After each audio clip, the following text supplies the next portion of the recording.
Hey girlies, it's Tammy. I'm back at you with another video today, and today we are talking drugstore foundations. Now, I get asked this question almost every single day. What is your favorite drugstore foundation? And I did address it on Instagram story, but in case you missed that, I'm gonna say it here. So I'm gonna run down my top 5 favorite foundations, tell you the pros and cons, and yeah, let's just jump straight into it. So at number 5, I'm gonna work my way down from, I like them all, but number 1 and 2 is what I love the most. But number 3, 4, and 5, they're still good foundations. I would recommend them. I just don't use them as much as number 1 and 2. So yeah, number 5, we have EX1 foundation. Now, as you can see, I use this quite a bit. However, it is at number 5 because of the shade selection. I am the darkest shade, and as everyone in the comments likes to tell me, I'm not that dark. So it's a bit of a shame that the darkest shade is me. I am the shade 14. They did have like 5 shades before. It was like F100, F200. I was F500, which once again was the darkest shade. So they did increase their line, I suppose, to include 14 shades, but none of those are darker than me, so that it gets a thumbs down for. But the actual formula of this foundation is amazing. It dries down to a demi matte finish. I would still recommend you set it with a powder. I do have oily skin, by the way guys, in case you were wondering. There's not a foundation that I wear high end or low end that I don't get oily with. I carry around a powder. It's really not that big of a deal to me to just, you know, take a powder and quickly dab, touch up, I'm all good.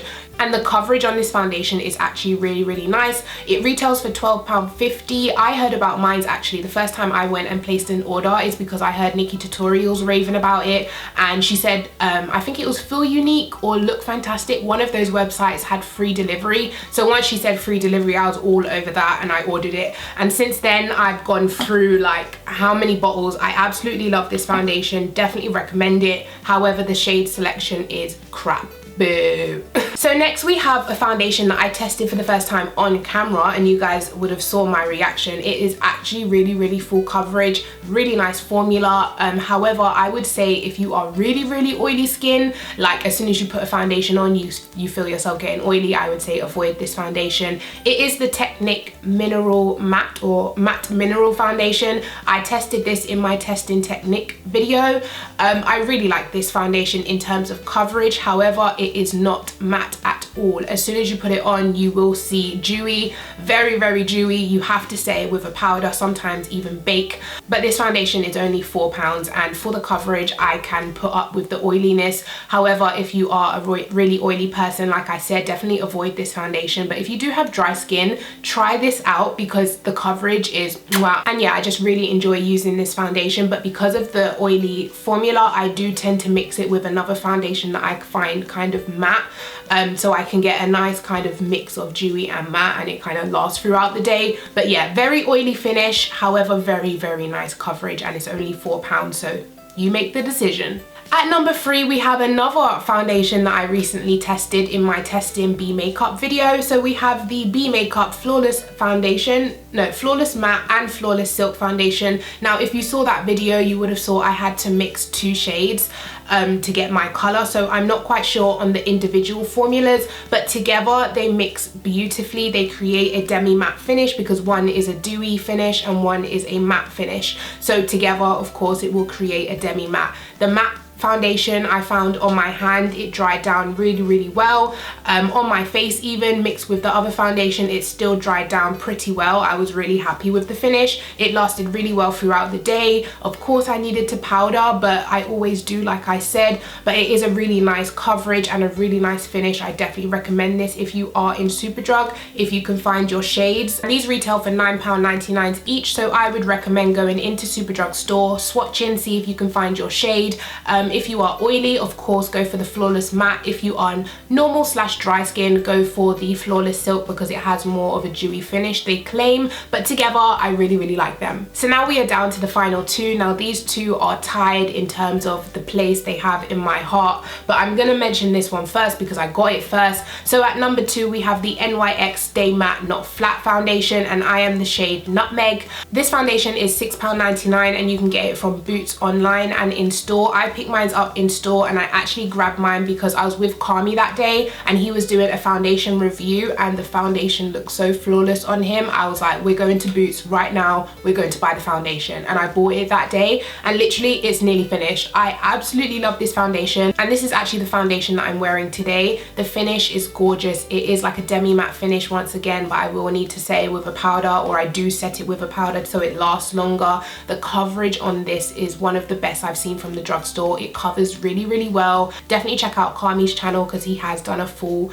day wearing it, and I am featured in the video, so make sure you go check it out. I will leave it linked down below in case you are interested in seeing how this wears. But £6.99, really good coverage. It stays matte but not flat like it's called, I suppose. It's a really nice foundation. I definitely recommend it for £6.99. And then at number 1 we have a kind of newish foundation, new to me and new to the market. It just hit Boots yesterday, and this is the NYX Total Control Drop Foundation. Now, I have a lovely friend, you may know her, Soph Does Nails. She got sent every single shade in a line, so she was kind enough to send me some of the darker, deeper shades so I could find my color and test out the foundation, and I have been loving it. I don't know if you can see from this one, probably not, but it's already like down. I've been using this. However, I did have just this one before and it was a tiny bit too deep for me to use all over my face. It just came out a bit too like dark, and then compared to my neck it just looked wrong. So I asked her to send me the other shades, and she was kind enough to send me like 3-4 other shades, and I only needed this one, which is Cappuccino, which I haven't tried yet, but I think it will suit me a lot more. As you can see, it looks a bit orange in the tube, but I'm hoping it kind of dries down. Yeah, it looks very warm tone, but we shall see how it goes.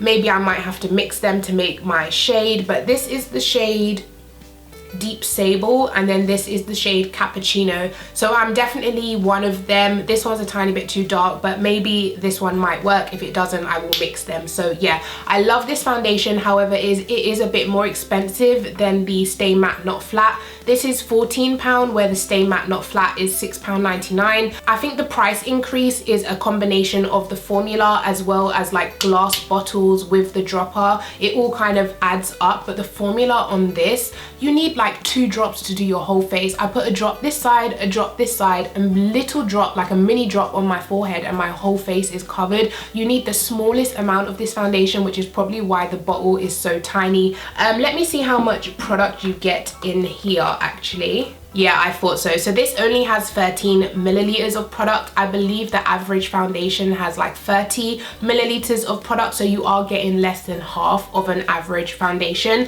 However, the coverage on this, you won't need more than 2 drops or 3 drops if you have like really bad acne to cover. You won't need more than 2-3 drops to complete your whole face, which is why I think it's in such a small bottle. But the bottom line of this whole video is these 2 foundations. I've never seen drugstore flawlessness like this. Other drugstore foundations that I thought were okay have now become crap. Like I did a review video on the Maybelline Dream Satin Liquid, and I said, yeah, this is a good drugstore foundation, and it is a good drugstore foundation, but now that I've tried the NYX, honestly, there's no competition to it. Like every other drugstore foundation I've tried, I can see texture. It kind of highlights texture, it clings to texture. It may still be a good coverage foundation, it may last throughout the day, but it does show texture, and that is what I found with every single drugstore foundation apart from these NYX ones. So that is it for this video, girlies. I hope you enjoyed it. I hope you found it helpful. Let me know what foundations you have tried that I've mentioned so I can know your thoughts on it, and I'll see you guys in my next video.